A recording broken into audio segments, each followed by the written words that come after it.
What's going on, everybody out there? Your Dark Avenger Chris here, and welcome back to Comic Book Corner, both literally and video series wise. And for those of you that don't know Comic Book Corner by now, this is the series where I like to talk about, discuss, review trade paperbacks, hardcovers. If it's a book, I discuss it here in Comic Book Corner. And I'm actually surprised at myself that I never actually did this book. And this is Superman, the Man of Steel, Volume 1, collecting the entire 6-part miniseries reintroducing Superman to the world after Crisis on Infinite Earths. This is the John Byrne, Dick Giordano, I hope I'm saying his last name's right, remaking of Superman after the whole crisis, which was the end of the Golden Age, moving into the next era of comic books. And actually, John Byrne was signed over from Marvel to DC at this very time, and he was the one that was given the reins for Superman. Now, last time we were at the last 100, in 300, we were knee-deep in New 52. So we were basically in a brand new world once again. However, 2 years later, here we are in Rebirth, and it's this Superman who's retaken the reins as the DC Universe Superman. Now, for those of you that don't know, they've changed this backstory little bits and have hardcore bits throughout the years.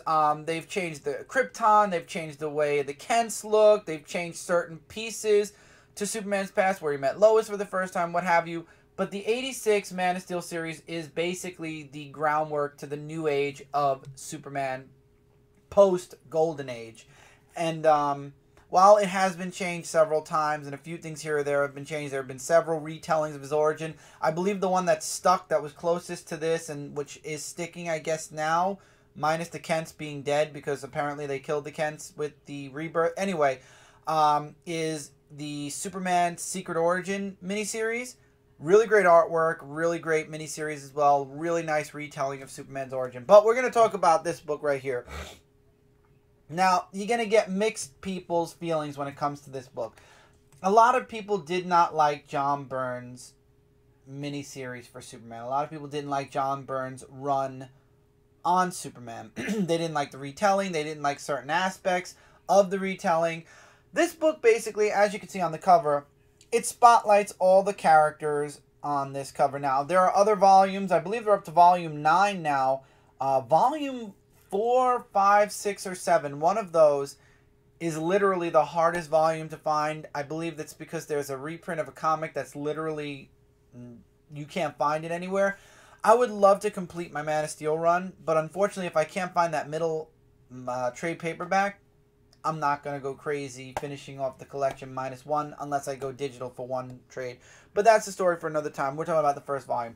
So we have stories. We have the origin. We have the beginning of Superman. With the first comic, we get to see Krypton, the new Krypton, where it's not the way we've known from the Golden Age. It's a more emotionless, science-driven planet. And Jor-El and Laura kind of break that, and then we fast forward to the future where Clark is a football star. And he finds out about his secret origin. He goes away on a trip, around the world to kind of discover himself again. And then the next issue has him exposed, and we get Lois Lane as the main character. We get her as we get actually the birth of Superman first in the second issue. Then the third issue spotlights Lois Lane and Superman's relationship. The fourth one, covers a lot of Lex Luthor, Clark. Oh, no, I'm sorry. The fourth one involves Batman. The first meeting of Superman and Batman and their not-so-comfortable team-up, which I like because a lot of what happened with this team-up translated into Batman, Superman, the animated series a little bit, which I like that. And then after Batman, we get introduced to Lex Luthor. The rivalry begins by the end of this part. Then we get introduced to Bizarro, who was an imperfect clone that Lex Luthor tried to make of Superman to have his own version of Superman. And then the entire book rounds out, or the entire miniseries rounds out, with Superman going back to Smallville, getting these visions from his father, who I guess, since Superman's older now, he basically wants to impart his knowledge onto Clark. And we get a bit of a, a flashback to when Clark revealed himself to Lana. And we get to see Lana for the first time in this book, and Lana kind of holds it against Clark because she's like, we went from being so close to brother, sister, to you just up and left Smallville and forgot all about us. And then it kind of, the series just ends with Superman going to the North Pole, and basically this is the beginning of the 86 Superman, which I believe now we consider it the Silver Age, the Copper Age. I don't know. There's so many ages, but anyway, I own both covers for issue number 1. I remember when I started my collection of Superman, and I actually got Superman Forever. The first miniseries I tracked down was actually this 6-part mini, and actually the one book that was the hardest for me to find for a long time was issue 3 with Batman. But I was finally able to track it down after, of course, buying this trade. So it kind of rendered this trade useless, but at the same time, it's always nice to have the book here, and I have my comic books nice and safe somewhere else.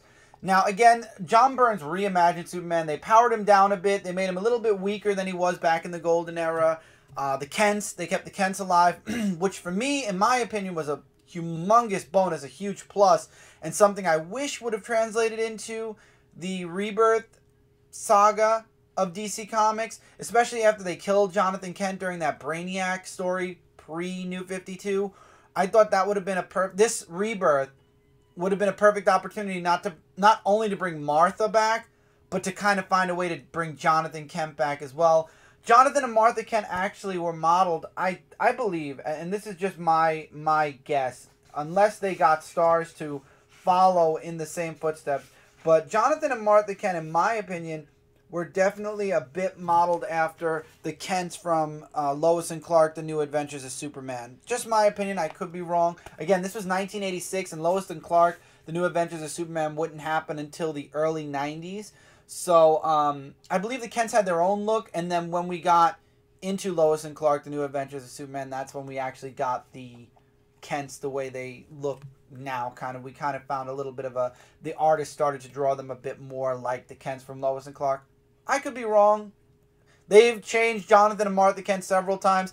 When Smallville came out, they changed Jonathan and Martha to look more like John Schneider and Annette O'Toole. So it's all, I guess the artwork for the books always follow what's happening on TV and media. I'm just glad that Superman, the look for Superman, the face and the body has always stayed the same and hasn't followed all the movies, because that would have been insane. But this was my favorite retelling of Superman. This was always my favorite. I liked the stories that followed it. I liked the first meeting with Batman. I loved the first meeting with Lois.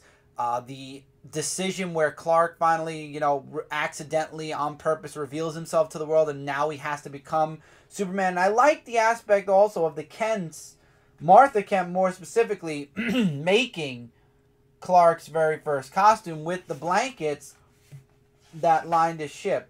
And just this whole page where Superman takes flight, and I like that. Lex Luthor had a lot of changes throughout the early 90s, late 80s.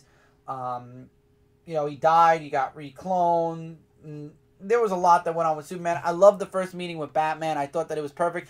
One thing I didn't like that I'm glad they changed as the years went on was when they did the meeting with Batman. In the end, Batman's like, in a different universe, we probably would have called each other friends, and that was kind of like a nod to the pre-Crisis on Infinite Earths universe, because Superman and Batman were best friends in that universe. And at first, when John Byrne took over Superman, they were so opposite, Batman and Superman, that they kind of, instead of attract, they say opposites attract, because they were so opposite, and because of the way Batman was being retold and Superman was being retold, they kind of were polar opposites. So it took a long time for them finally to say, hey, Superman and Batman need to be best friends, and then they ended up back together as close friends, which is something I'm glad that in Rebirth they touched on again. But that was the one downside with the Batman part, was where they kind of wanted to make it like Batman and Superman were never going to actually be friends. They would be like colleagues, but the relationship between the two of them wasn't there. I'm really glad that they changed that, and I'm really glad that, especially now with Batman and Superman having sons, they both have even more in common and even more of a tighter bond because of the families they now have. So this was an excellent book. I would definitely recommend checking it out. This was a really wonderful retelling of Superman. Now, the depowering, that's a downside. But the whole, like I said, the Kens, the update to more of a late 80s, early 90s feel, to Metropolis, to the storytelling. It was really, really fun. And again, while this Origin has been redone several times all the way up until Secret Origin, and even now with Rebirth, they've had to change the Origin a bit.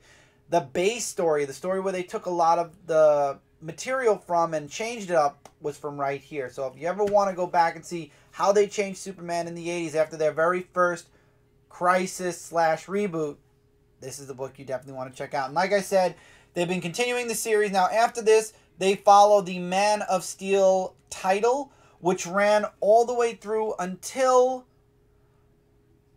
the early 2000s, I believe. Man of Steel was the second or third book dropped. I know Man of Tomorrow ended first. Then I think the Adventures of Superman ended. And then I think Man of Steel was right behind it. I could be wrong. But now, as you guys know, we only have 2 Superman titles, which are Superman and Action Comics. Back in the 90s, they had 4 titles. 5 on the extra Wednesday months. They had Man of Steel, they had Superman, they had Action, they had the Adventures of Superman, and they had Man of Tomorrow. Man of Tomorrow was the one that hit those extra Wednesdays every single month. Nowadays, they just have 2, but the 2 come out every other week. So basically, we're getting a Superman comic a week, just like back in the 90s, except it's basically 2 titles double shipping instead of 4 titles shipping once a week for all the weeks, which is fine. Same thing. We're getting the stories a lot faster. And back in the 90s, they didn't do title contained stories for Superman. A lot of the stories actually connected to each other. And as you can see here, I'll show you guys really quickly.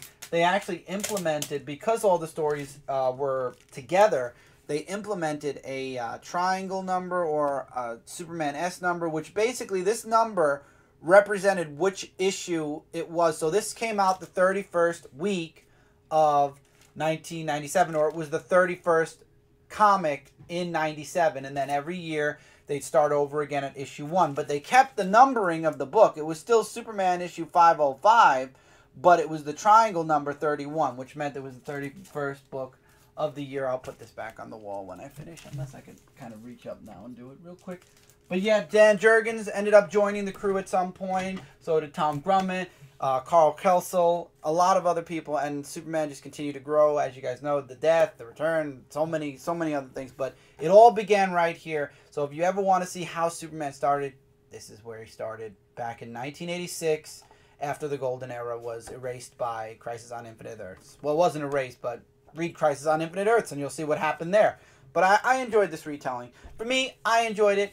A lot of people, either you loved it or you hated it. It's kind of ironic. It's just like the Superman movies nowadays. Either you loved it or you hated it. This is opposite for me with the movies. I love this. I did not care for the movies, but yeah. And that's my review of Superman and Man of Steel. Definitely something to check out. I've been talking for way too long. 13 minutes for one book is way too long, but at the same time, really good.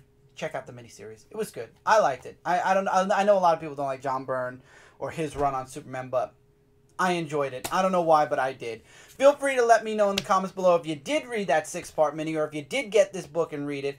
What did you think? What did you think about the 6-part miniseries that came out in 1986? Do you wish that this was still the origin of Superman? The beginning of Superman? Not changing the present-day Superman, but this is how it started. The one thing I am glad... I'm sorry, I forgot one thing, and I'm going to do this quick. The one thing I'm glad they also changed was Krypton. I never got invested in the emotionless, science-driven, technology-driven Krypton. I like when they redid the origin back in the late 90s, early 2000s. They changed Krypton back to the more emotion-full Krypton. I like that. And present day also. But actually, in present day, they did kind of tease that the science division looks like this.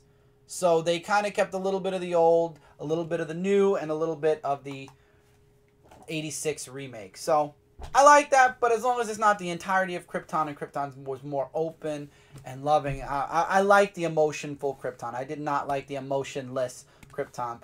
And unfortunately, we saw a little bit of that in Smallville with Jor-El at first, but then Jor-El opened up, I guess, as seasons went on. Watch Smallville to figure out what I'm talking about there if you haven't. Really great series. Till then, guys, take care. Keep reading, keep collecting. We have much more still to come. I apologize. These videos are coming out late, but you know what? Yesterday's videos came out late, so you guys have been catching up with those videos. So these videos will come out a bit late, and you'll be able to catch up on these videos. This is going up as soon as I'm done with it. I got a couple other videos I'm still editing that I did today. And then we go on to tomorrow, Monday. The big review is coming soon. So stay tuned. 400, remember, I don't know if I stressed this enough, 400 will be on Comic Frontline still. We will be going live for 400 on Comic Frontline. The 400th episode will air on Frontline. 401 on will be live on this channel.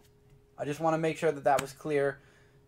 That is if you guys are watching this video. I'm hoping I'll leave a tweet out in case somebody isn't watching this video and waiting for 400. Take care, everybody. Keep reading, keep collecting. I'm talking way too much. See you guys in the next video.